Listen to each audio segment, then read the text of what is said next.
লুকোচুরি খেলা এবার শেষ। সুপ্রিম কোর্ট রক্ষা কবচ দিতেই এবার প্রকাশ্যে ধরা দিলেন অভিষেক বন্দ্যোপাধ্যায়ের আত্মসহায়ক সুমিত রায়।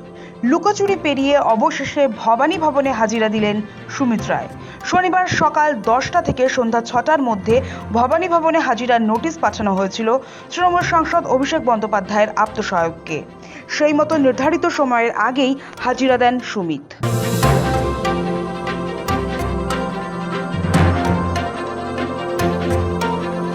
শালবনীতে জমি দুর্নীতির মামলায় শুক্রবার রাতে তার ক্যানাল রোডের বাড়িতে নোটিশ পাঠিয়েছিল সিআইডি।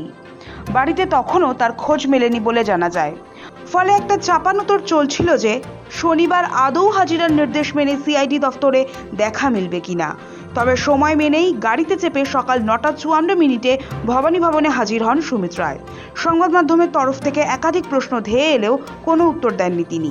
একাধিক মামলায় অভিষেকের আত্মসহায়কের বিরুদ্ধে এফআইআর দায়ের করা হয়েছিল। সে সূত্রে বহু আগে থেকেই খোঁজ জারি রেখেছিল পুলিশ, কিন্তু সুমিতের পাত্তা মেলেনি বলে জানা যায়। অবশেষে ধরা দিলেন। ঘটনার সূত্রপাত শালবনী থানায় দায়ের হওয়া একটি বহুল চর্চিত জমি দুর্নীতির অভিযোগকে কেন্দ্র করে।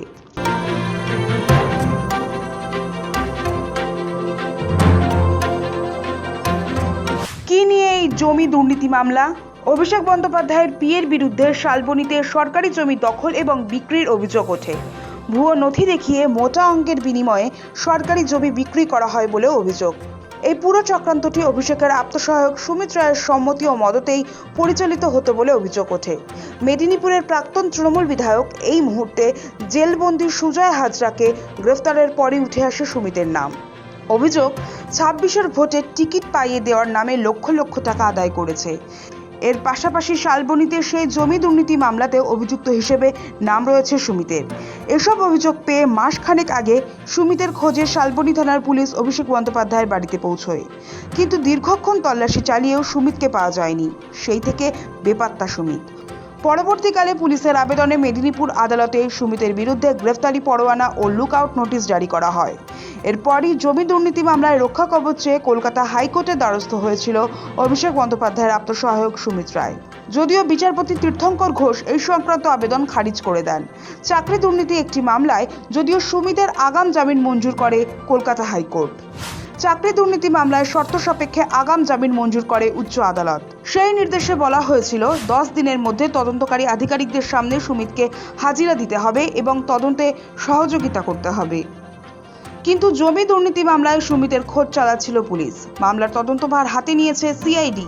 তারপরে গত 4 আগস্ট সুমিত রায়ের বাড়িতে গিয়ে তল্লাশিও চালিয়েছেন রাজ্যের গোয়েন্দারা, কিন্তু খোঁজ পাওয়া যায়নি। এর মধ্যে জমি দুর্নীতি মামলায় গ্রেফতারির আশঙ্কায় গত বুধবার সুপ্রিম কোর্টের দ্বারস্থ হন সুমিত।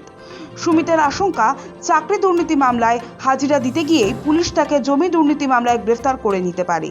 সেই কারণেই বুধবার জরুরি ভিত্তিতে শীর্ষ আদালতে মামলা দায়ের করেন তিনি। সেই মতো বৃহস্পতিবার প্রধান বিচারপতি সূর্যকান্ত, বিচারপতি জয়মাল্য বাগচি এবং বিচারপতি ভি মোহনার বেঞ্চে মামলার শুনানি হয়। সেখানেই স্বস্তি পান অভিষেক বন্দ্যোপাধ্যায়ের আত্মসহায়ক সুমিত রায়।